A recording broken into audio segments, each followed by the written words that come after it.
তাইফের ময়দানে ক্ষতবিক্ষত শরীর, রক্ত ঝরছে আল্লাহর নবীর গা থেকে।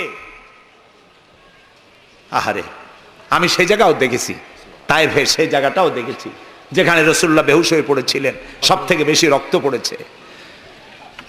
রাসূলুল্লাহ যখন হুশ আসতেন, বেহুশ হয়ে গেছিলেন, ফেরেশতারা দাঁড়ায় কাঁদতেছে আর বলছে, ইয়া রাসূলুল্লাহ, আপনার এই করুণ অবস্থা দেখে আকাশের ফেরেশতারা কাঁদতেছে, আমি সহ্য করতে পারছি না। জিবরাইল বলছেন, আমি হুকুম চাই, আপনি আমাকে হুকুম দেন, দুটা পাহাড় মিলায় দিয়া সব কাফের পিছে শেষ করে দিই। আল্লাহর নবী বলেন, জিবরাইল, আমি যদি হুকুম করি, আমার হুকুমে যদি দুই পাহাড় দিয়া মানবগুলিকে সব যদি পিছে মেরে ফেলে দাও, একটা কাফেরও যদি না বাঁচে, তাহলে কার কানে আমি পৌঁছাবো লা ইলাহা ইল্লাল্লাহু মুহাম্মাদুর রাসূলুল্লাহ। নবী করিম সাল্লাল্লাহু আলাইহি সাল্লাম বসে আছেন, গা দিয়ে রক্ত ঝরছে। এই অবস্থা দেখে তায়েফের এক লোক দৌড়াইয়া তার বাগানে চলে গেল, আঙ্গুর বাগান, বুখারীর হাদিস। আঙ্গুর বাগান থেকে এক গ্লাস আঙ্গুরের রস নিয়ে এসে রাসূলের হাতে দিলেন।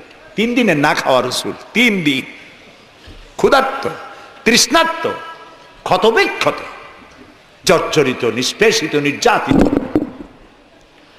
এক গ্লাস শরবত হাতে পেয়ে বিসমিল্লাহ বলে শরবতটা পান করলেন। জিজ্ঞেস করলেন, তোমার নাম না আত্তাস? তিনি বললেন, হ্যাঁ, আমার নাম আত্তাস। তোমার বাড়ি হযরত ইউনূস আলাইহিস সালামের গ্রামে? তিনি বললেন, হ্যাঁ। তো আপনি কি করে জানলেন আমার নাম আত্তাস আর আমার বাড়ি ইউনূস আলাইহিস সালামের গ্রামে? নবী করিম সাল্লাল্লাহু আলাইহি সাল্লাম বললেন, আত্তাস, ইউনূস আলাইহিস সালাম নবী আর আমিও নবী, এক নবীর খবর আরেক নবীর কাছে থাকে। এক গ্লাস শরবত পান করে দুহাত উঁচু করলেন, নবীর চোখ থেকে দরদর করে পানি পড়ছে। তিনি বলছেন, রব্বুল আলামিন, এই তায়েফবাসী ওরা বোঝে নাই যে আমি তোমার নবী, ওরা বুঝতে পারে নাই যে আমি তোমার রাসূল, ওরা না বুঝে আমাকে ক্ষতবিক্ষত করেছে। আল্লাহ, তুমি এর জন্য তায়েফবাসীদের উপরে গজব দিও না, তুমি শান্তি দাও, হেদায়েত দাও। দুনিয়ার সকল নবী কোন কোন ক্ষেত্রে অধৈর্য হয়েছেন, নবী করিম সাল্লাল্লাহু আলাইহি সাল্লাম কখনো অধৈর্য হন নাই। প্রিয় ভাই সব, সুলাইমান আলাইহিস সালাম রাষ্ট্র পেয়েছেন, পিঁপড়ার ভাষা বোঝেন। কার ভাষা? পিঁপড়ার রাজা আছে না, চেনেন পিঁপড়ার রাজা? মাঝে মধ্যে পরিচয় করেন পিঁপড়ার রাজা কারা। মাথাটা মোটা, পিঁপড়ার রাজা আমরাও বলি। পিঁপড়ার রাজাকে হাতে নিয়েছেন, ডান হাতে। সূরা আন-নামলে আল্লাহ তাআলা বলছেন, পিঁপড়া কথা বলতেছে, পিঁপড়া বলছে তার দলবলকে, সুলাইমান আলাইহিস সালাম আসতেছে, তার সৈন্য সামন্ত নিয়ে, পায়ের তলায় পিষ্ট হয়ে মরে যাবি, সব গর্তে লুকা। তিনি পিঁপড়া হাতে নিয়ে কথা বলতেছিলেন পিঁপড়ার সাথে। সুলাইমান আলাইহিস সালাম কথা বলছেন পিঁপড়ার সাথে। এখন পিঁপড়ার ভাষা আমি বুঝি, এতে একটা অহংবোধ সৃষ্টি হতে পারে। পিঁপড়ারও ভাষা আমি বুঝি। নবুয়তের শান দেখুন, পিঁপড়ার ভাষা বুঝতেছেন, সেখানে তিনি বিনয়ী হয়ে গেলেন আল্লাহর সামনে। তিনি বললেন, রব্বি আউজি'নি আন আশকুরা নি'মাতাকাল্লাতী আন'আমতা আলাইয়া ওয়া আলা ওয়ালিদাইয়া। আয় আল্লাহ তাআলা, তুমি আমাকে ওই পরিমাণ শুকর আদায় করার তৌফিক দাও আমাকে, যে পরিমাণ নিয়ামত তুমি আমাকে দান করেছো। ওয়া আলা ওয়ালিদাইয়া, এবং আমার মা বাবার প্রতি যতটা নিয়ামত তুমি আমাকে দিয়েছো। ওয়ান আমালা সালিহান তারদাহু, আর আমাকে এমন আমল করার তৌফিক দাও যাতে তুমি খুশি হও। ওয়াদখিলনি বিরাহমাতিকা ফি ইবাদিকা সালিহিন, আর আল্লাহ আমাকে ইবাদে সালেহের মধ্যে শামিল করে দাও। সুবহানাল্লাহ ওয়া বিহামদিহি। প্রিয় ভাই সব, আমার মূল বক্তব্য ছিল, এই সব সচ্চরিত্রবান সুপার কোয়ালিটির মানুষ আল্লাহর নবীরা মার খেলেন কেন? শুধুমাত্র দাঁত মাজা, সুরমা লাগান, দাড়ি লাগান। আমি যদি আপনাদের বলি সবাই দাড়ি রাখবেন, আপনারা কি আমার মারতে আসবেন? কেন মারবেন? আমি তো খারাপ কথা কিছু বলি না, এই জন্য মারামারি হয় না। মারটা হইল কেন? মার হয়েছে এই কারণে, নবীরা বলেছেন লা ইলাহা ইল্লাল্লাহ, আল্লাহ ছাড়া কোনো ইলাহ নাই, আইনদাতা নাই, বিধানদাতা নাই, একমাত্র আইনদাতা তিনি। এখন আল্লাহর আইনটা কি সেটা আমাদেরকে বুঝতে হবে, সেটার দিকে আমি আগাচ্ছি ইনশাআল্লাহ। নবী করিম সাল্লাল্লাহু আলাইহি ওয়াসাল্লাম যখন এই কালেমার দাওয়াত দিলেন, মার শুরু হয়ে গেল। যারা এতদিন বলছিল আল আমিন, কি বলছিল রসুলকে? আল আমিন, তারাই এখন নবী করিম সাল্লাল্লাহু আলাইহি সাল্লামকে পাগল বলা শুরু করলো। রসুলকে পাগল বলা হলে আঘাত লাগে কার গায়ে? আঘাত লাগে কোথায়? আল্লাহর গায়ে বলা যাবে না, আল্লাহর অস্তিত্বে আঘাত লাগে। আল্লাহ রাব্বুল আলামিন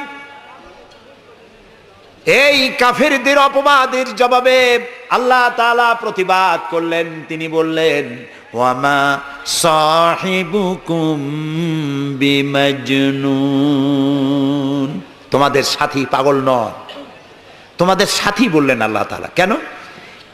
তোমরা তো এই লোককে হতে দেখেছো, তার শৈশব, কৈশোর, যৌবন, আর এই বয়স পর্যন্ত তোমরা তাকে চোখের সামনে দেখেছো। পাগলামির কি দেখলে তোমরা তার ভেতরে? কেন পাগল বলো? তিনি পাগল নন, তিনি শায়ের নন, তিনি জাদুকর নন, তিনি গণক নন, তিনি আমার নবী।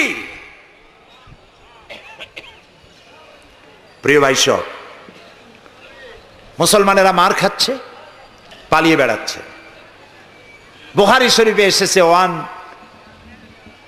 ওয়ান খাব্বাব বিনিল আরিত রাদিয়াল্লাহু তাআলা আনহু আন্নাহু ক্বাল শাকাউনা ইলা রাসূলিল্লাহ সাল্লাল্লাহু আলাইহি ওয়াসাল্লাম ওয়া হুয়া মুতাওয়াসসাদুন বুরদাতুন লাহু ফি জিল্লিল কাবা।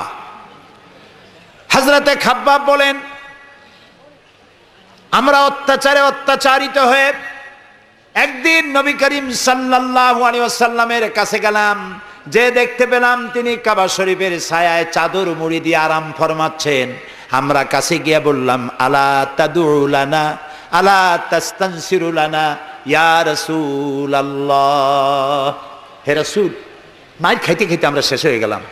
আমাদের মুসলমানদের উপরে আগুন চাপা দেওয়া হচ্ছে, পাথর চাপা দেওয়া হচ্ছে, বেলালকে উটের পায়ের রশিতে বেঁধে উট তাড়ানো হচ্ছে। ক্ষুধার জ্বালায় শেষ হয়ে গেলাম, ঘুমাইতে দেয় না, মাইরে অস্থির হয়ে গেলাম।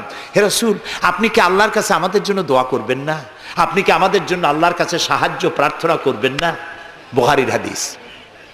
রাসূলুল্লাহ উঠে বসলেন, বললেন, ও খাব্বাব, তোমাদের আগে এই পৃথিবীতে যারা এসেছিলেন সেই সমাজের সমাজপতিরা কলেমার দাওয়াত দেওয়ার অপরাধে তাদেরকে ধরতো। ফায়ুখাজুর রাজুলু ফায়ুহফারু লাহু ফিল আরদ, তারা তাদেরকে ধরতো আর তাদের জন্য গর্ত খনন করত।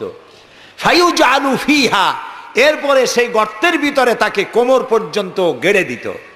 সুম্মা ইউতা বিল মানশার, এরপরে করাত আনা হতো। ফায়ুদাউ আলা রাসিহি, এরপরে করাত তার মাথার উপরে রাখা হতো। ফায়ুজআলু নিসফাইন, এরপরে করাত দিয়ে চিরে জীবন্ত মানুষকে দুই টুকরা করে ফেলে দেওয়া হতো। মা ইয়াসুদ্দুহু যালিকা আন দীনি, এত বড় অত্যাচারের পরেও সে যুগের একজন মুসলমানকেও আল্লাহর দ্বীনের পথ থেকে এক চুলও তারা সরাতে পারে নাই। রাসূলুল্লাহ বলছেন, ওয়াল্লাহি ওয়াল্লাহি, ও খাব্বাব, আমি আল্লাহর নামে কসম করছি। কে বলছেন? রাসূলুল্লাহ কসম করছেন, আমি আল্লাহর নামে শপথ করছি, লা ইউতাম্মান্নাল্লাহু হাযাল আমরা হাত্তা ইয়াসিরুর রাকিবু মিন সানা ইলা হাদারামাউত। সেদিন বেশি দূরে নয়, যেদিন ইয়েমেনের রাজধানী সানা থেকে সুন্দরী যুবতী নারীরা তাদের যৌবনের পসরা নিয়ে, সওদাগারেরা তাদের সম্পদ নিয়ে সানা থেকে রওনা করে সহস্র মাইল পাড়ি দিয়ে সৌদি আরবের হাজরামাউত পর্যন্ত পৌঁছে যাবে রাত এবং দিনে পায়ে হেঁটে। লা ইয়াখাফু ইল্লাল্লাহ, আল্লাহ ছাড়া কোনো ভয় তাদের অন্তঃকরণে থাকবে না। আবে জিবা আলা গানামি, তবে হ্যাঁ এটা ঠিক, লা ইয়াখাফু ইল্লাল্লাহ যদি বলা হয় আর কিছু না বলা হয়, তাহলে তো বোঝা যাবে যে বাঘ এবং সিংহরও ভয় থাকবে না। নবীর কথায় কোনো ফাঁক থাকে না, আল্লাহর কথায়ও ফাঁক থাকে না, নবীর কথায়ও ফাঁক থাকে না। একজন ইলেম কালাম কম যখন ওয়াজ করতে যাইতো, লক্ষ্য করতো যে সেখানে কোনো আলেম আছে নাকি। আলেম থাকলে অল্প কথা বলে শেষ করে দিত। তা আলেম আছে কিনা এটা পরীক্ষা করার জন্য বলছে যে, ভাইয়েরা, আমি আজকে একটা পাতা আর ওয়াজ করব, একটা পাতা, এবং তার ব্যাখ্যা এবং বিশ্লেষণ আমি আপনাদের সামনে আলোচনা করতে চাই। জনগণ বলেন, আমরাও শুনতেই চাই। বলুন পাতার ব্যাখ্যা কি? তিনি বলছেন এমন একটি পাতা, এটি যদি মাটিতে পড়ে বাঘ হয়ে যায়, আর যদি পানিতে পড়ে কুমির হয়ে যায়। একজন দাঁড়ায় বলল, হুজুর বুঝলাম এ পাতার ফজিলত এমন, মাটিতে পড়লে বাঘ হয়, পানিতে পড়লে কুমির হয়, কিন্তু পাতাটি যদি অর্ধেক মাটিতে অর্ধেক পানিতে পড়ে তাহলে কি হবে? উনি বুঝলেন যে এখানে তো আলেম আছে, কাজী আমার ওয়াজ এখানে শেষ করি। ও আখির দাওয়ানা আলহামদুলিল্লাহি রাব্বিল আলামিন। কথার মধ্যে ফাঁক থাকলে এরকম হয়, কিন্তু আল্লাহর কথা, নবীর কথায় কোনো ফাঁক নাই। লা ইয়াখাফু ইল্লাল্লাহ, আল্লাহ ছাড়া কোনো ভয় থাকবে না। কিন্তু গরু ছাগল ভেড়া নিয়ে যাইতে গেলে যদি জঙ্গলের বাঘ আক্রমণ করে, সে ভয় কি থাকবে না?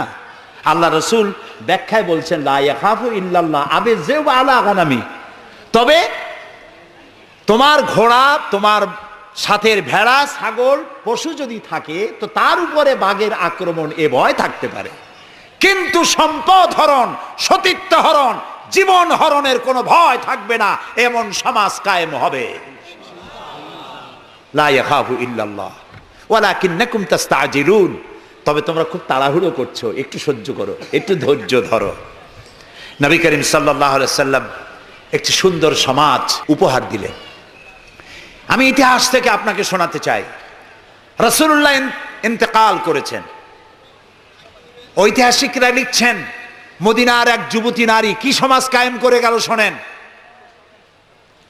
রাসূলুল্লাহ ইন্তেকাল করেছেন, ঐতিহাসিকরা লিখছেন সেই সমাজের একটি যুবতী নারী মদিনা থেকে কোনো এক আত্মীয়র বাড়ি বেড়াতে রওনা করেছেন। যেতে যেতে আত্মীয়র বাড়ি পৌঁছবার আগেই সন্ধ্যা হয়ে গেল।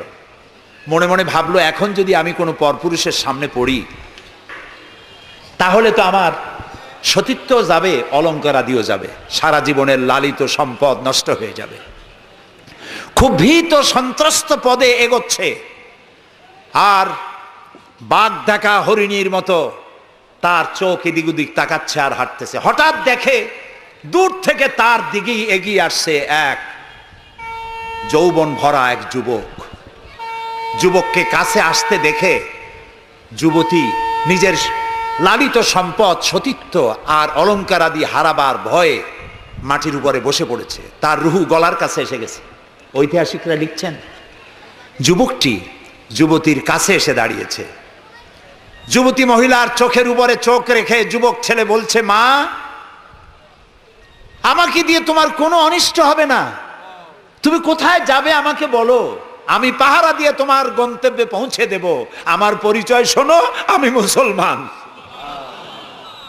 সুবহানাল্লাহ। রাসূলুল্লাহ এই মুসলমান বানিয়েছিলেন, এই সমাজ বানিয়েছিলেন। তাই আমি আফসোস করে বলি, মরা মানুষ জিন্দা হওয়ার কোন সুন্নত যদি থাকতো, আর একজন সাহাবী যদি আজ জিন্দা হতেন আর আমাদেরকে যদি দেখতেন, তাহলে চিৎকার দিয়ে বলতেন আল্লাহর কসম, রাসূলুল্লাহ দান্দার মোবারক শহীদ করে সাহাবীরা জীবন দিয়ে যে মুসলমান বানিয়ে রেখে গিয়েছিলেন, আল্লাহর কসম এগুলো সেই মুসলমান না। আমাদের চরিত্র এই পর্যায়ে পৌঁছে গেছে। রাসূলুল্লাহ সাল্লাল্লাহু আলাইহি ওয়াসাল্লাম ইসলাম দিয়ে মানুষকে একটি সুন্দর সমাজ দিয়েছেন। ইসলাম মানেই শান্তি। বলেন তো ইসলাম মানে কি? বলেন না, অর্থ কি? শান্তি। তবে শর্ত সাপেক্ষে, যারা আনুগত্য করবে তাদের জন্য শান্তি। আমরা একজন আর একজনের সঙ্গে দেখা হলে কি বলি? আসসালামু আলাইকুম। যারা প্রত্যেক দিন প্রতি মুহূর্তে একজন আর একজনকে সালাম দেয়, সেই জাতি কোনোদিন সন্ত্রাসী হতে পারে? সালামু আলাইকুম, আপনি বললেন ওয়ালাইকুম আসসালাম। নবী করিম সাল্লাল্লাহু আলাইহি ওয়াসাল্লাম বলেছেন আফশুস সালাম ওয়া আতইমুত তুআম ওয়া সাল্লু আন-নাসু বিন-নিয়াম তাদখুলুল জান্নাতা বিস-সালাম। তিনটি কথা। কয়টি কথা শুনতেছেন আপনারা? এক নম্বর হচ্ছে সালাম বিনিময় করো বেশি করে। রাসূলুল্লাহ বলছেন, একটা গাছের এপাশে বসে দেখা হয়েছিল, সালাম দাও, গাছটা ঘুরে আসছে, লোকটা আবার সালাম দাও। আমাদের দেশে অভ্যাস নাই, সব বসেরা চায় আমার অধীনস্থ লোকেরা আমারে সালাম দিক। রাসূলুল্লাহ তার স্ত্রীকে সালাম দিতেন। এমনকি রাস্তা দিয়ে যাওয়ার সময় বাচ্চা পোলাপান খেলাধুলা করছে, তাদেরকে তিনি সালাম দিতেন। আমরা কি দেই? আমরা দেই না। হুজুররা মনে করেন মুরিদরা আমারে দেবে। মন্ত্রী মনে করে অন্যরা আমারে দেবে, এসপি মনে করে পুলিশ আমারে দেবে, কিন্তু সালাম যিনি আগে দেবেন তিনি অহংকার মুক্ত। সুবহানাল্লাহ। এবং এই সালাম অন্যরা বলে কি সুপ্রভাত, গুড মর্নিং, গুড ইভিনিং, শুভ সন্ধ্যা, শুভরাত্রি। এটার ব্যাখ্যা কি? সকালবেলায় 280 মাইল স্পিডে ঝোড়ো হাওয়া প্রবাহিত হচ্ছে, 30 ফিট উঁচু হয়ে জলোচ্ছ্বাস হচ্ছে, মানুষ মরতেছে, বাড়ির টিন উড়ে যাচ্ছে। সকালবেলা কেউ যদি যায় বলে গুড মর্নিং, থাপড়ায় দাঁত ফালায় দেবে না? বেটা এর চাইতে ব্যাড মর্নিং তো কখনো আসে নাই। রাতের বেলায় মা মারা গেছে, তার বাড়ি গিয়ে বলছে গুড নাইট, কেমন লাগবে কোন? সুতরাং ইসলামের বিষয়টাই মোর সায়েন্টিফিক। সুখে দুঃখে, বিপদে আপদে, সুখে শান্তিতে, রাতে দিনে, সকালে সন্ধ্যায় যখন দেখা হচ্ছে একজন আরেকজনকে সালাম, আসসালামু আলাইকুম। পয়সা লাগতেছে? কথা না কইলে বুঝবো কি? বিনা পয়সায় আল্লাহ তোমার উপরে শান্তি দিক, রহমত দিক। আপনি আরো বেশি করে কোন ওয়ালাইকুম আসসালাম ওয়া রাহমাতুল্লাহি ওয়া বারাকাতুহু ওয়া মাগফিরাতুহু। তারপরে কি করে? হাত দেন। কিছু কিছু লোক আছে হাত মুঠে ছোঁয়ায়, সবটা দিতে চায় না। আবার হাতটা দিয়া এরকম ঝাঁকি ঝাঁকি করে, মনে করে যত ঝাঁকি তত নেকি। এটা কিন্তু একটা পাগলামি। জি, আপনি হাত নাচান কেন? ধরে রাখেন আর বলবেন ইয়াগফিরুল্লাহু লি ওয়া লাকুম। আল্লাহ তোমারও শান্তি দিক, আমারও শান্তি দিক। আল্লাহ তোমারও মাফ করুক, আমারও মাফ করুক। সুবহানাল্লাহ। সালাম দাও বেশি করে। কে বলতেছেন? আল্লাহ রাসূল। বাড়িতে যে সালাম দেবেন, বউরে সালাম দেবেন। আপনার স্ত্রী আপনার কৃতদাসী নয়, আপনার সমান অধিকার তা। আপনি সালাম দিবেন। ঘরের মধ্যে মুখ কালো করে ঢুকলেন, বউ কিছু কইল না, আপনিও কিছু কইলেন না, মনে হলো দুইজন বোবা। আপনি ঘরের মধ্যে প্রবেশ করতেছেন, আসসালামু আলাইকুম ওয়া রাহমাতুল্লাহ, গৃহবাসীরা তোমাদের উপর আল্লাহর রহমত নাজিল হোক। সুবহানাল্লাহ করবেন না? আজকেই এই আমল করবেন। বাড়ি যাইয়ে বউরে সালাম দেবেন। তবে যারাদের কোনোদিন দেওয়ার অভ্যাস নাই তাদের একটা সমস্যা হইতে পারে। হঠাৎ করে সালাম দিলে বউ মনে করবে কপালে দুঃখ আছে বুঝে আছে। একটু বুঝাই বলে নেবেন। তবে আজকের থেকে সালাম শুরু হবে, ঠিক আছে না ভাই? আজকের থেকে শুরু হবে। বাচ্চাকে বাড়ি থেকে বিদায় করছেন, স্কুলে যাচ্ছে, মা বাবা শিখায় বাই বাই, টাটা, যাই যাই, খাই খাই। এটা কথা হইল? বাচ্চা বিদায় হচ্ছে, বাচ্চার মাথায় হাত দিয়ে বলেন ফি আমানিল্লাহ, তোমারে আমি আল্লাহর আমানতে ছেড়ে দিলাম। সুবহানাল্লাহ। কিসের বাই বাই টাই টাই? আমরা মুসলমান, এই মুসলিম ট্র্যাডিশন, মুসলিম কালচার বাঁচায় রাখতে হবে যে কোনো মূল্যে। ছেলেদের নাম রাখতে গিয়ে মন্টু, বল্টু, সেন্টু, ডবলু, আকাশ খাতুন, বাতাস বেগম, একটা নাম হইল? আচ্ছা ভাই, আপনি লক্ষ্য করেন তো, পৃথিবীতে কোন ইতিহাস সৃষ্টিকারী মানুষ বল্টু আর মন্টু জাতীয় নাম আছে? পৃথিবীর কোন আলেম, হজরত মাওলানা বল্টু সাহেব এখন ওয়াজ করবেন? এই যে মাজার দেখতে পান, ইনি হচ্ছেন হজরত পীরে বুজুর্গ খানানে খানান সিরাজুস সালিকিন মিসবাহুল আরিফিন হজরত মাওলানা সেন্টু রহমতুল্লাহ আলাইহির মাজার আছে? এরকম নাই। আপনি নাম যত খারাপ রাখবেন, আপনার সন্তান গুন্ডা হবে, বদমাশ হবে, চাঁদাবাজ হবে, জিনাকার হবে। নাম রাখবেন মুসলমানি নাম, ভালো ভালো নাম, আরবি নাম। আলেমদের কাছে জিজ্ঞাসা করে নাম রাখবেন যে এই নামটা কি রাখবো আর নামের অর্থটা কি। আন্দাজে আবার নাম রেখেন না। কুয়েত এয়ারপোর্টে একদিন বাংলাদেশের একজনের পাসপোর্ট দেখে পুলিশেরা হাসাহাসি করতেছে। কারণ কি? কারণ হলো পাসপোর্টধারী যিনি, তার নাম হলো জামাল মিয়া, আর পিতার নাম হলো তরিক মিয়া। জামাল শব্দের অর্থ হচ্ছে উট, আর জামাল মিমে আলেফ দিয়ে যদি হয় তাহলে হয় সৌন্দর্য। এখন জামাল মানে উট, মিয়া মানে 100, ওর নাম 100 উট। আর তরিক মানে রাস্তা, মিয়া মানে 100, ওর নাম 100 উট আর ওর বাপের নাম 100 রাস্তা। 100 রাস্তার ছেলে 100 উট। তা খালি আরবি রাখলে তো হবে না, নামে আরবির অর্থ কি? জি, অর্থবোধক নাম রাখতে হবে। তাহলে আমি বলতেছিলাম রাসূলুল্লাহর হাদিস, প্রথমে দিবেন সালাম, আফশুস সালাম ওয়া আতইমুত তাআম। গরিব মিসকিনদেরকে দাওয়াত করে খাওয়াবেন, বন্ধু বান্ধবদের দাওয়াত দিয়ে খাওয়াবেন। খাওয়া খাওয়াইতে কিন্তু মহব্বত বাড়ে, চক্ষু লজ্জার সৃষ্টি হয়। খালি অপরের পয়সা দিয়ে রিকশায় চড়বেন, রিক্সায় দুইজন উঠলো, একজন নামে হেঁটে চলে গেল, একসাথে দুইজনে খাইলো, আর একজনে খেলাল করতে করতে বাইরে গেলো, পয়সাও দিল। এই চালাকি এক সময় ধরা পড়ে যায়। এই জন্য মানুষকে বাড়িতে দাওয়াত দিয়ে খাওয়ানো, রাসূলুল্লাহ বলেন দাওয়াত দিয়ে খাওয়াও। তাহাদ্দু তাহাব্বু, হাদিয়া দাও, মোহব্বত বাড়বে। কারো অসুখ হয়েছে, তার বাড়িতে একটু আঙ্গুর নিয়ে যাও, একটু কমলা নিয়ে যাও। তোমার শত্রু যদি হয়, চক্ষু লজ্জার সৃষ্টি হয়ে যাবে। কান্নাহু ওয়ালিয়ুন হামিম, দেখা যাবে সে চরম দুশ্মন ছিল, সে তোমার বন্ধু হয়ে গেছে। সুবহানাল্লাহ বলেন না। ওয়াসাল্লু আন-নাসু বিন-নিয়াম। আর 3 নম্বরে, মানুষ যখন ঘুমায় থাকে তখন তুমি নামাজ পড়িও। কোন সময় কোন তো? ও, তাও তো আপনারা জানেন, মধ্যরাতের পরে যখন মানুষেরা ঘুমায় থাকে তখন তুমি নামাজ পড়িও। এই রাত্রে কেন? কারণ মানুষের কাছে সব থেকে বড় ভালোবাসার সত্তাকে বলেন আল্লাহ, তারপরে আল্লাহ রাসূল। এখন যাকে ভালোবাসি তার সাথে তো প্রেম করতে হবে। প্রেম কি নোটিশ দেওয়া হয়? SMS করে আজকাল হয়। কিন্তু ভালোবাসা বিজ্ঞাপন দিয়ে হয় না, মাইকিং করে হয় না। ভালোবাসা হয় কিসে কন্ত? প্রেম কিসে হয়?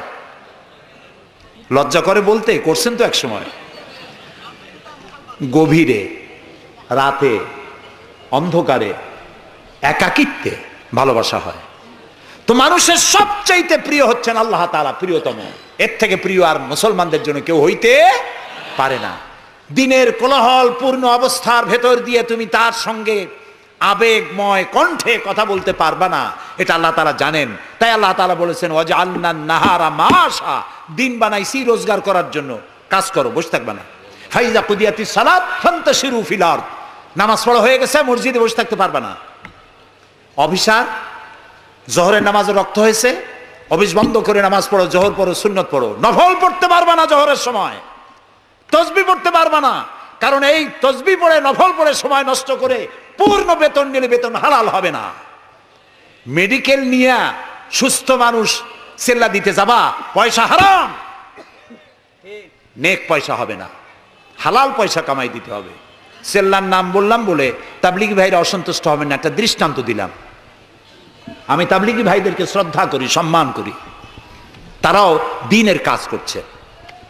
সুতরাং মসজিদের ভেতরে আপনি নামাজ পড়ে আল্লাহ তাআলা বলছেন কি শোনেন, ফরজ, ফাইজা কুদিয়াতিস সালাত ফান্তাশিরু ফিল আরদ, নামাজ পড়া হয়ে গেছে, বেরিয়ে যাও।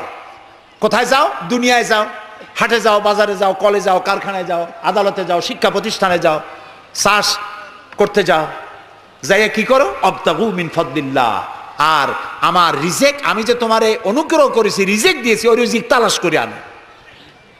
সুবহানাল্লাহ। প্রিয় ভাই সব, হযরত ওমর রাদিয়াল্লাহু তাআলা আনহু মসজিদের ভিতরে দেখলেন কিছু লোক বসা, জোহরে দেখলেন, আসরে দেখলেন, মাগরিবে দেখলেন, এশায় দেখলেন। পরের দিন ফজরের সময় সেই একই জায়গায় কয়েকটা লোক, একই লোক দেখে জিজ্ঞেস করলেন তোমরা কারা? বলল নাহনু মুতাওয়াক্কিলিন, আমরা আল্লাহর উপরে ভরসা করি এবং আল্লাহর উপরে ভরসা করে এখানে জিকির আজগার করি। খাও কি? কয় যে আমাদের এই জিকির আজগার দেখিয়া পাশের লোকেরা ভাত রাইন্দে আমাকে খাওয়ায়। রাসূলুল্লাহ বললেন তোমরা তো মুতাওয়াক্কিলুন, তোমরা তো অন্যের উপরে নির্ভরশীল, আল্লাহর উপরে তো নির্ভরশীল তোমরা নও। শোনো, আগামীকাল এই জোহরের নামাজের পর যদি তোমাদেরকে এখানে বসা দেখি, ব্যাট মেরে মসজিদ থেকে বের করে দেব। মসজিদে নির্দিষ্ট সময় নামাজ পড়তে আসবে, বাকি সময় কাজ করতে হবে মানুষের জন্য, নিজের জন্য, জনগণের জন্য, রাষ্ট্রের জন্য। এর নাম ইসলাম। এর নাম কি? ইসলাম। বাস্তবমুখী, বৈরাগ্য নয়। আপনি দিন কায়েমের জন্য, আল্লাহর বেশি জিকির আজগার করার জন্য জঙ্গলে যাবেন, লা রাহবানিয়াতা ফিল ইসলাম, ইসলামে বৈরাগ্যবাদকে সমর্থন করে না। কথা বুঝে আসছে? সুতরাং আপনি রাত্রি বেলায়, দিনের কোলাহলপূর্ণ সময়, আপনি আল্লাহর সাথে প্রেম করতে সময় পাচ্ছেন না। আল্লাহ তাআলা বলছেন ওয়াজআলনাল লাইলা লিবাসা ওয়াজআলনা নাওমাকুম সুবাতা, রাত্রে বানাইছি, রাত্রিকে বানাইছি শান্তির আচ্ছাদন। সুবহানাল্লাহ বলবেন না? রাত হলো শান্তির আচ্ছাদন। তীর্যক রৌদ্রের তীব্র প্রখারকে বন্ধ করে দিয়ে, রাতের একটি অন্ধকারের চাদর দিয়ে, কালো চাদর দিয়ে পৃথিবীটাকে ঢেকে দিলাম। আরেকটু শান্তির জন্য চাঁদ আর তারকার নামে কিছু ডিম লাইট জ্বালাই দিলাম। গভীর রাত্রে ওঠো, মানুষ যখন ঘুমায় তখন তুমি সেজদায় পড়ে কাঁদো। রাসূলুল্লাহ বলেছেন, অনুশোচনা আর অনুতপ্তের এক ফোঁটা পানি নাকের অর্ধেক আসতে না আসতে আল্লাহ তাআলা ওই ক্রন্দনরত বান্দাকে মাফ করে দেন। সুবহানাল্লাহ। এই তিনটি কাজ যে করবে, কয়টা কাজ? তিনটি। এই তিনটি কাজ যারা করবে তাদখুলুল জান্নাতা বিসসালাম, আখরাজাহু মুসলিম। মুসলিম শরীফের হাদিস। রাসূলুল্লাহ বলছেন, এই তিনটে কাম করো, শান্তির সাথে জান্নাতে চলে যাবে। তাহলে যে জাতির জীবন ব্যবস্থার নাম কি? ইসলাম। আর আমাদের নাম মুসলমান। সব জায়গায় কিন্তু শান্তি, দেখা হইলে সালাম। আল্লাহর নাম কি? শান্তি। আর আল্লাহর এক নাম কি? সালাম আছেন আল্লাহর নাম, আল্লাহর নাম শান্তি। তারপরে নামাজ পড়ে শেষ করার পরই ডান দিকে বাম দিকে কি বলি? নামাজ পড়েও বলি আসসালামু আলাইকুম ওয়া রাহমাতুল্লাহ। জীবনের শেষ নামাজ কোনটা? জানাজা। তার শেষ কথা কি? আসসালামু আলাইকুম ওয়া রাহমাতুল্লাহ। এরপরে মুমিনদের লাস্ট ডেস্টিনেশন দারাকা দারাস সালাম, শেষ জায়গা কোথায়? জান্নাত। এই যাদের ধর্ম, এই যাদের দিন, এই যাদের জীবন ব্যবস্থা, সেখানে আল্লাহর আইন প্রতিষ্ঠার নামে বোমা মারা লাগবে? জবাব দেন। সন্ত্রাসী তৎপরতা করা লাগবে? কোন নবী, কোন রাসূল সন্ত্রাসী তৎপরতা চালিয়েছেন, মানুষ হত্যা করেছেন, এর কোন নজির আছে পৃথিবীতে? আছে? পৃথিবীতে নাই। আপনারা বলতে পারেন, তাহলে রাসূলুল্লাহ যুদ্ধ করছিলেন কেন? নবী করিম সাল্লাল্লাহু আলাইহি ওয়াসাল্লাম যত যুদ্ধ করেছিলেন সব ছিল ডিফেন্সিভ, আত্মরক্ষামূলক। তিনি নিজে যুদ্ধ শুরু করেছেন, এর কোন নমুনা নাই। একটি হাদিস পাওয়া যাবে না যে নবী করিম সাল্লাল্লাহু আলাইহি ওয়াসাল্লাম ক্ষমতা গ্রহণ করার পর সাহাবীদের রাতের বেলায় পাঠিয়ে দিয়েছেন, ওই গ্রাম আমার উপর ঈমান আনে নাই, বাড়ি শুদ্ধ জ্বালায় দাও, হত্যা করো, বলেছেন? সুবহানাল্লাহ। বন্দীরা এসেছে, বন্দীদেরকে তিনি শর্ত করেছেন, বন্দীদের খাবার দিয়েছেন, থাকার দিয়েছেন, আর বলেছেন কোন বন্দী যদি একটা নিরক্ষর লোককে অক্ষর জ্ঞান সম্পন্ন করাতে পারে, স্বাক্ষর দিতে পারে, এই জ্ঞানটুকুন যদি দিতে পারে, এর বিনিময়ে তাকে মুক্তি দেওয়া হবে। আজকে আমেরিকা আমাদেরকে ভদ্রতা শিখায়, বন্দীদের সাথে তোমরা কি ব্যবহার করেছো? আল গারিব কয়েদখানায় কি অসভ্য বর্বরতা তোমরা করেছো, পৃথিবীর ইতিহাসকে ম্লান করে দিয়েছো, সভ্যতার মুখে কালিমা লেপন করেছো। আল গারিব কয়েদখানার তারা কি করেছে, আমি ভাষা দিয়া ভদ্রলোকের সামনে তা উচ্চারণ করতে পারবো না।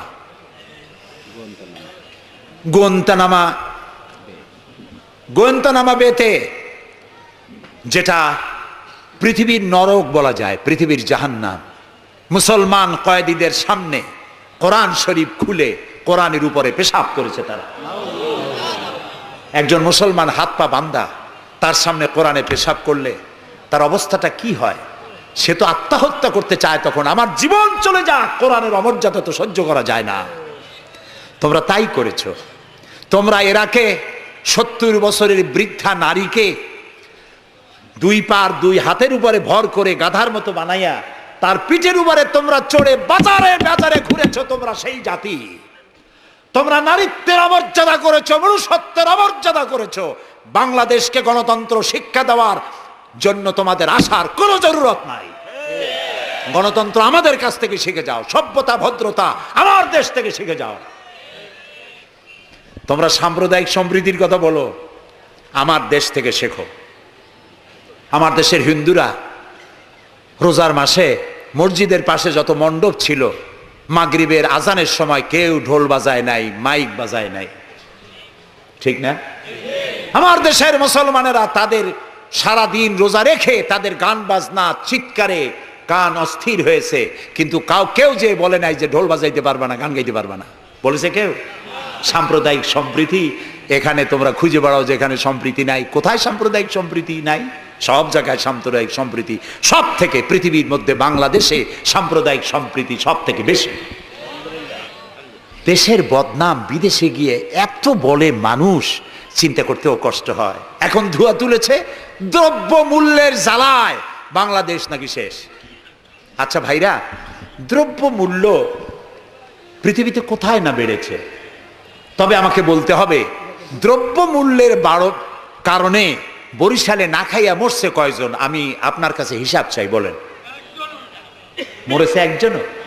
বাংলাদেশে মরছে একজনও? দ্রব্য মূল্য বাড়তে পারে, কিন্তু ক্রয় ক্ষমতাও তো বেড়েছে মানুষের, আলহামদুলিল্লাহ বলেন। আমি তো সেদিন আমার পিরোজপুরে দেখলাম এক রিক্সাওয়ালা, তার বাড়িতে শামিয়ানা টানানো। আমি জিজ্ঞেস করলাম, এই বাড়িতে কি বিয়ে নাকি? বললো যে একটা রিক্সাওয়ালা অমুক, তারা চিনলাম, তার বাড়িতে বিয়া। সে বিবাহের জন্য পাড়েরহাট বাজার থেকে, ডেকোরেটর থেকে চেয়ার ভাড়া করে এনেছে, শামিয়ানা এনেছে, সেজন্য ধারকর্য করতে হয়নি, সে পয়সা পেয়েছে, তার কাছে পয়সা আছে। বিজিডি, বিজিএফ, তারপরে বৃদ্ধ ভাতা, বয়স্ক ভাতা, এরপরে মুক্তিযোদ্ধা ভাতা, উপবৃত্তি, টিআর, কাবিখা, বিভিন্ন রকমের বিভিন্ন পদ্ধতিতে মানুষের দুয়ারে ক্রয় ক্ষমতার জন্য সরকার টাকা পৌঁছে দিয়েছে। যদি 4-5 বছর আগে সে কত পাইতো, আর এখন কত পায়? সেটাই কথা। 1 টাকা যখন চাউলের সেট ছিল তখন মানুষ না খেয়ে মরতো, এখন 20-22 টাকা, তা তো না খেয়ে মরছে না। আলহামদুলিল্লাহ বলে, আলহামদুলিল্লাহ বলে। সুতরাং এই সব বাজে কথা বলে মানুষকে বিভ্রান্ত করার কোনো সুযোগ নাই। যাক, এটা আমার পয়েন্ট না। আমার পয়েন্ট ছিল, আল্লাহর আইন প্রতিষ্ঠার জন্য বোমা মারা, সন্ত্রাসী তৎপরতার কোনো সুযোগ নাই। আজকে যারা বোমা মারতেছে, এই যে ঝালকাঠি মারলো না, কয়জন মারছে? 2 জন। যেটা মারলো, এইখানে বসে তারে পুলিশে ইন্ট্রোগেশন করতেছিল। ইন্ট্রোগেট করার সময় তারে জিজ্ঞেস করলো, তুমি মারলা কেন? কয় যে আমি আল্লাহর আইন প্রতিষ্ঠা করতে চাই, সে আল্লাহর আইনের বিরুদ্ধে অবস্থান নিয়েছে, বিচার করে, সেই জন্য তারে মারছি। আচ্ছা, বিচারকরা কি আইন তৈরি করে? জবাব না দিলে বুঝবো কি আমি? আপনারা সবাই শিক্ষিত, সিটি কর্পোরেশনের লোক, জবাব দিবেন ঠাস ঠাস করে পুরুষের মতো। বিচারকরা আইন বানায়? তৈরি করা আইনের উপরে তারা ডিসিশন দেন। এই যে আইনজীবী 2 জন 2 পাশে আমার বসে আছে, ওনরা যে পার্লামেন্টের মেম্বার, আদালতে এই জন্য এমপি কে দেখাই দেয়। জি, তো এই যে 2 জন আইনজীবী বসে আছেন আমার পাশে, ওনরা প্রতিষ্ঠিত আইনের উপরে ওনরা আর্গুমেন্ট করেন। আমার দেশে যত আইন আছে, সিভিল ল যেটা, সেখানে তো ইসলামী আইন আছে, আছে না বললেন কেন? আন্দাজে সিভিল ল এর মধ্যে আছে, ক্রিমিনাল ল এর মধ্যে কিছুটা নাই, কিন্তু সিভিল ল এর মধ্যে আছে। মুসলিম পারিবারিক আইন, এটা তো আছেই। সুতরাং বিচারক মারা, আইনজীবী মারা। এরপর বললো, আচ্ছা তুমি যদি এখন মরো, কয় যে আমি তো শহীদ হয়ে যাবো। আরে উল্লুক, তুমি শহীদ হবা কেমনে? তুমি তো মানুষ খুন করে আসছো, তোর তো জাহান্নামে যাওয়া লাগবে।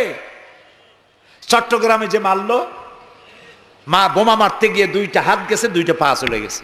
তারপরে তাকে হসপিটালে নেওয়া হয়েছে, পানি চাইছে, এক নার্স পানি দিয়েছে বাম হাত দিয়ে। সে কয় যে বাম হাতে পানি খাবো না। তুই মুসলমান? কয় যে নার্স বলছে আমি মুসলমান। বাম হাত দিয়ে পানি দিলা কেন? আমি তো মুসলমান, ডান হাত দিয়ে পানি দাও। আমি শুনিয়া পরে এক বক্তৃতা বললাম, আসছে মানুষ খুন করিয়া, ও এখন বাম হাত আর ডাইন হাত তালাশ করে। একজনের নাকি মোষ ছিল খুব বড়, আছে না এরকম কিছু মোষওয়ালা, বড় মোষ, ঠোঁট ঠোঁট ঢাকা। কিছু কবি, বুদ্ধিজীবী, এরা কোন রকম বুদ্ধিজীবী হইতে চাইলে এরকম একটু মোষ টোষ বড় থাকা লাগে, চুল টুল 5-6 মাস কামায় না, এরকম একটা অবস্থা।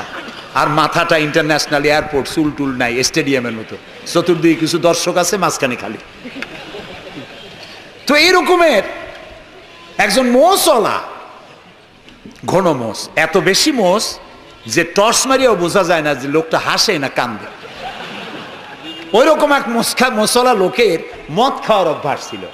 মদের গ্লাস বাম হাতে, আর ডান হাত দিয়ে মোষগুলো উঁচু করিয়া বাম হাত দিয়ে মদ খাইতেছে বহুত কষ্ট করে। একজন জিজ্ঞেস করলো, ভাই তুমি মদ খাওয়াতে এত কষ্ট করতেছো কেন? ঢকঢক করে গিললেই তো হয়, মোষগুলো উঁচু করে নেছো।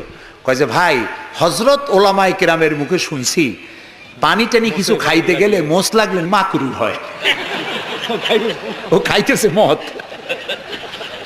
ও মানুষ খুন করে আসছে, আর ও বলতেছে যে আমি বাম হাতের পানি খাবো না। বেটা তুই জাহান্নামে যাবি।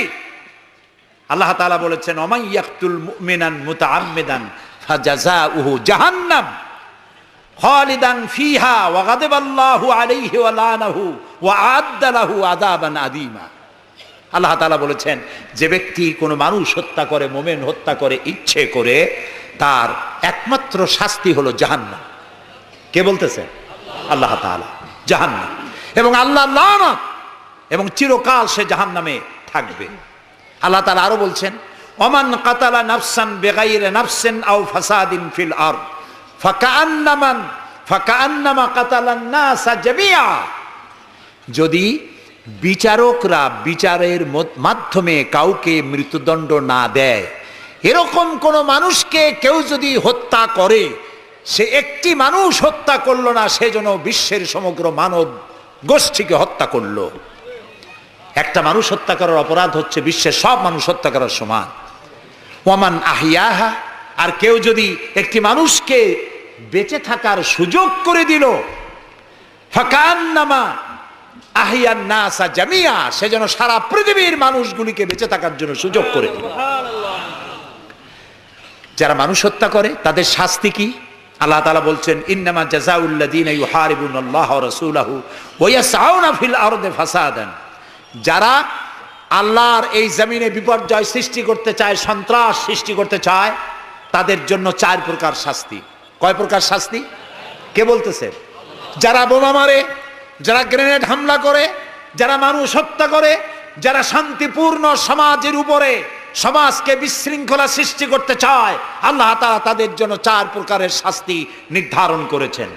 আইয়ুকাত্তালু, তাদেরকে হত্যা করো, আও ইউসাল্লাবু, অথবা তাদেরকে শুল দণ্ডে দিয়ে দাও, আও তুকাত্তা আইদিয়াহুম ওয়া আরজুলিহিম, অথবা তাদের ডান হাত আর বাম হাত উল্টা কেটে দাও। হয় প্রথমে ডান, পরে বাম পা, বাম হাত ডান পা, একটার উল্টা আর একটা কাটো। চতুর্থ, আও ইয়ানফাউ মিনাল আরদ, অথবা দেশ থেকে বহিষ্কার করে দাও।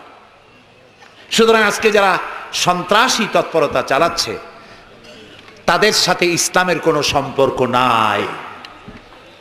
পত্রিকার মাধ্যমে, এক শ্রেণীর সাংবাদিকতার মাধ্যমে এক শ্রেণীর ধর্মনিরপেক্ষ রাজনীতিবিদরা এই সমস্ত সন্ত্রাসের দোষ আলেমদের মাথায় উঠায় দিতে চেয়েছিল। আল্লাহ আমাদের রক্ষা করেছেন, আলহামদুলিল্লাহ।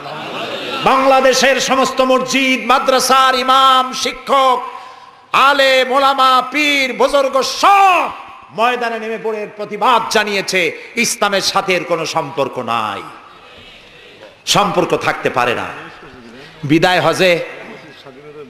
হজে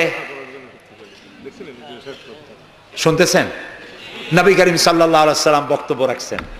বিদায় হজে নবী করিম সাল্লাল্লাহু আলাইহি ওয়াসাল্লাম বললেন, ও সাহাবীরা, আজকের কোন দিন? তারা বললেন, আজকে 9 জিলহজ, ইয়াউমে আরাফা। এটা কি মাস? তারা বললেন, জিলহিজ্জা, এটা জিলহজ মাস। যে ঘর তোমরা তওয়াফ করে, এই ঘরটা কার? সাহাবীরা বললেন, এটা আল্লাহর ঘর। নবী করিম সাল্লাল্লাহু আলাইহি ওয়াসাল্লাম বললেন, আজকের দিন, আরাফাতের দিন যেমন পবিত্র, আজকের মাস যেমন পবিত্র, আল্লাহর ঘর যেমন পবিত্র, তোমাদের একের রক্ত আরেকজনের কাছে সেই রকম পবিত্র। সুবহানাল্লাহ বলেন। রাসূলুল্লাহ বলছেন, একটি মানুষ হত্যা করা কত বড় অপরাধ শোনো। গোটা বিশ্ব ধ্বংস হয়ে যাওয়া আল্লাহর কাছে সহজ, একটা মানুষ হত্যা করা এর থেকে বেশি কঠিন আল্লাহর কাছে। এবং কিয়ামতের দিন আল্লাহ সর্বপ্রথম হত্যার বিচার করবেন। কাবিল আর হাবিলের বিচার দিয়া রক্তের বিচার শুরু হবে সর্বপ্রথম। সুতরাং হত্যা করা সন্ত্রাসবাদীদেরকে আপনারা ধরিয়ে দেবেন। জেএমবি নামে, জেহাদের নামে যারা কলঙ্ক সৃষ্টি করেছে ইসলামের, তাদের ব্যাপারে কোনো ছাড় দেওয়া যাবে না। সুইসাইড করা, এইভাবে আত্মঘাতী বোমা ছেড়ে দিয়ে যারা মৃত্যুবরণ করে, তাদের ব্যাপারে আল্লাহ তাআলা বলেছেন, ওয়ালা তাকতুলু আনফুসাকুম, তোমরা আত্মহত্যা করো না। আত্মহত্যা করা হারাম। আত্মহত্যা করা কি? আত্মহত্যাকারীদের জানাজা নাই, গোসল নাই, কাফন নাই, জানাজা নাই। আত্মহত্যা যারা করবে, কিয়ামতের দিন আল্লাহর জান্নাত হারাম, চিরকাল জাহান্নামে থাকতে হবে। অস্ত্র দিয়ে আত্মহত্যা করবে, সেই অস্ত্র দিয়ে নাকি বিচার হবে? জি, যে অস্ত্র দিয়ে আত্মহত্যা, আপনি তো হাদিসও জানেন। রাসূলুল্লাহ বলেছেন যেটা দিয়ে সে নিজেকে হত্যা করবে, ওই অস্ত্র দিয়ে তাকেও সে নিজেকে নিজে ওইটা দিয়ে আত্মহত্যা করতেই থাকবে কিয়ামতের দিন। বলেন নাউযুবিল্লাহ। প্রিয় ভাই সব, আমি ইসলাম আপনাদের সামনে বুঝাচ্ছিলাম। মারামারি কাটাকাটির মধ্য দিয়ে ইসলাম আসে নাই। ইসলাম এসেছে ভালোবাসা, আন্তরিকতা, প্রেম, উদারতা, ঔদার্য, মহব্বত আর রাসূলের অনুপম চরিত্র মাধুর্যের মধ্য দিয়ে ইসলাম প্রতিষ্ঠিত হয়েছে। এর থেকে শান্তির ধর্ম, এর থেকে ভালো জীবন ব্যবস্থা, এর থেকে সায়েন্টিফিক জীবন ব্যবস্থা পৃথিবীতে আর নাই। এই ইসলাম এর মধ্যে আল্লাহ আমাদেরকে পয়দা করেছেন, বলি আলহামদুলিল্লাহ। আজ আর বলবো না, বাকি কথা বলবো আগামীকাল ইনশাআল্লাহ। আর ঢাকা থেকে কয়েকটা লাইব্রেরি, মোবাইল লাইব্রেরি এসছে, এখানে বইপত্র পাওয়া যায়। বিশেষ করে যে কোরআনের তাফসীর আমি করতেছি, এতক্ষণ কোরআনের ব্যাখ্যাই বলেছি। এই কোরআন শরীফের বাংলা অনুবাদ আল কোরআন একাডেমি লন্ডন ওরা করেছে 750 পৃষ্ঠা কোরআনে কারীম, একদিকে আরবি আর একদিকে বাংলা, সুন্দর সহজ সাবলীল অর্থ করা। এটি মাত্র 120 টাকা হাদিয়ায় তারা দেয়। এটি ছাপা খরচও না, শুধু মানুষেরা বেশি করে জানুক সেই জন্য তারা বিতরণ করছে। আপনারা নেওয়ার সময়, যাওয়ার সময় নিয়ে যাবেন। আর তাফসীর জানার জন্য তাফহিমুল কোরআন, বর্তমান বিশ্বের শ্রেষ্ঠ তাফসীর তাফহিমুল কোরআন পড়ার আহ্বান জানাচ্ছি। এখন মোনাজাত হবে। আগামীকাল আপনারা আপনাদের ভাই, আত্মীয় স্বজন সবাইকে নিয়ে আসবেন, যাতে ইসলাম কি তার ব্যাখ্যা পূর্ণাঙ্গভাবে আমরা জানতে পারি। 19 নম্বর আয়াত সূরা আলে ইমরানের ব্যাখ্যা কালকে দেওয়া হবে। রব্বানা যালামনা আনফুসানা ওয়া ইল্লাম তাগফির লানা ওয়া তারহামনা লানাকুনান্না মিনাল খাসিরিন। আয় আল্লাহ তাআলা, হাজার হাজার মুসলমান নরনারী দীর্ঘক্ষণ ধরে তোমার কোরআনের কথা শুনেছি, নবীর কথা শুনেছি। আল্লাহ তাআলা মেহেরবানি করে আমাদের জিন্দেগির গুনাহ খাতাকে মাফ করে দাও রব্বুল আলামিন। তাম পৃথিবীর মাটির নিচে যত মুমিন মুমিনাত শুয়ে আছে তাদেরকে ক্ষমা করে দাও। আল্লাহ তাআলা আমাদের প্রিয় জন্মভূমি বাংলাদেশের উপরে তোমার রহমত নাজিল করো। হায় আল্লাহ তাআলা, এই দেশে শান্তি, শৃঙ্খলা, সমৃদ্ধি, এদেশের গণতন্ত্র, এদেশের সাম্প্রদায়িক সম্প্রীতি, এদেশের অখণ্ডত্ব, অস্তিত্ব কিয়ামত পর্যন্ত তুমি অক্ষুণ্ণ রাখো। আল্লাহ, এই দেশে যারা বিশৃঙ্খলা সৃষ্টি করতে চায়, নৈরাজ্য সৃষ্টি করতে চায়, আল্লাহ তাআলা এখানে যারা সন্ত্রাসী তৎপরতা চালাতে চায়, তাদের হেদায়েত করো, তাদের হেদায়েত করো। হেদায়েত যদি ওদের নসিবে না থাকে, তাহলে এই দুষ্টদের হাত থেকে, এই দুষ্ট রাহু, এর থেকে আল্লাহ তাআলা এদের কবল থেকে, এদের খপ্পর থেকে, এদের ষড়যন্ত্র থেকে, এদের চক্রান্ত থেকে 56,000 বর্গ মাইলের এই ছোট্ট দেশ আর এই 14-15 কোটি মানুষকে আল্লাহ তুমি রক্ষা করো। আগামীকাল এ মাহফিলের শেষ দিন, তোমার বান্দা বান্দীদেরকে বিপুল পরিমাণে এসে কোরআনের কথা শোনার এবং আমল করার তৌফিক দিয়ে দিও। রব্বানা তাকাব্বাল মিন্না ইন্নাকা আনতাস সামিউল আলিম ওয়া তুব আলাইনা ইন্নাকা আনতাত তাওয়াবুর রহিম। সুবহানা রাব্বিকা রাব্বিল ইজ্জাতি আম্মা ইয়াসিফুন ওয়া সালামুন আলাল মুরসালিন আলহামদুলিল্লাহি রাব্বিল আলামিন। ওয়া জাআল আখিরা কালামিনা ইনদাল মাউত লা ইলাহা ইল্লাল্লাহু মুহাম্মাদুর রাসূলুল্লাহ। আসসালামু আলাইকুম ওয়া রাহমাতুল্লাহ।